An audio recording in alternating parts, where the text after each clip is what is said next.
The outer shell of many atoms, hydrogen being an exception, holds 8 electrons. Atoms that have an outer shell containing 8 electrons are considered chemically stable. We often say they fulfill what is called the octet rule. When atoms combine to form compounds, they can give up, accept, or share electrons in order to assemble an octet of electrons in their outer shells.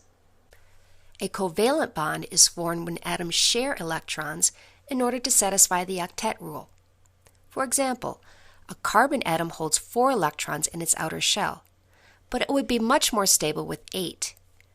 To gain the additional 4 electrons, carbon can share with other atoms, and thereby have a completed outer shell. If 1 carbon and 4 hydrogen atoms come together and share their electrons, carbon achieves an octet of electrons.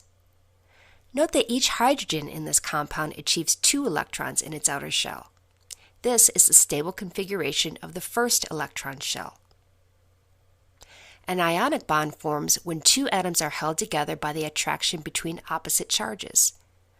The reaction between sodium and chlorine atoms is an example of how an ionic bond is formed.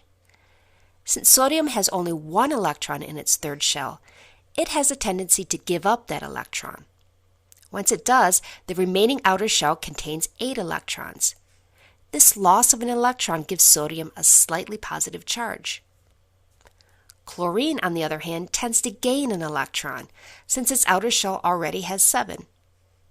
When chlorine gains an electron, it becomes slightly negative. The charged sodium and chlorine atoms are called ions. Ions of opposite charge attract each other and form ionic bonds. In this case, the attraction of sodium and chlorine form a molecule called sodium chloride, or table salt.